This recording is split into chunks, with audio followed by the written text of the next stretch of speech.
परदेशको छाया। यहाँ साउदीको आकाश बादल नभए पनि भारी छ। मनभित्र थामिएको पीडा कति दिनदेखि जारी छ। घाममा जल्छ शरीर, भित्रै भित्र आत्मा पोल्छ। हाँस्दै चले जै देखिए पनि मन भने कहिले रोइरहन्छ। गल्ती के गरे परदेशले किन यति सजाय दिन्छ। रात पर्ना साथ श्वास रोकिन्छ जस्तो एक्लोपन चुपचाप चोट दिन्छ। घरको सम्झनाले झन्झन मुटु चिरिन्छ। फोनको स्क्रिनमा देखिएको अनुहारले मात्रै एकछिनलाई बाँच्ने कारण दिन्छ।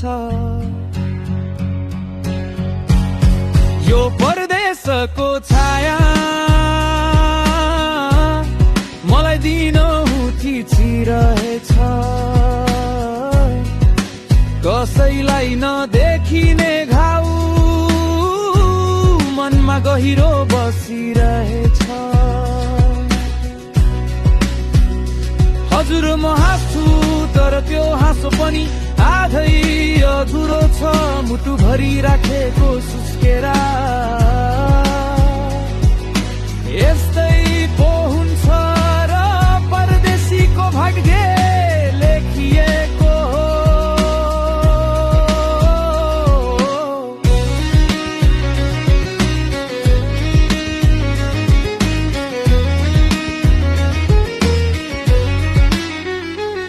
कहिले कहिले लाग्छ कसैलाई सुनाउन पाएको भए हल्का हुन्थ्यो।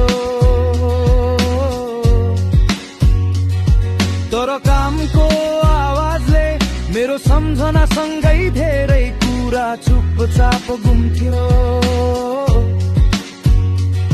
आमाले धेरै नसोचेस् भनेर भन्छन् तर त्यो थाहा उहाँलाई परदेशको एक रात कसरी काटिन्छ।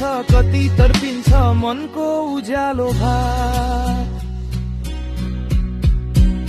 पसिना बग्दा बग्दै आँखा पनि भित्रै कतै रसाउने गर्छ।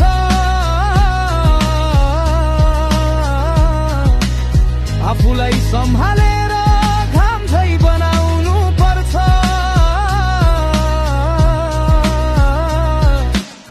यता जीवन बाँच्दै उता परिवारलाई बुझे झै धै पहाउनु पर्छ।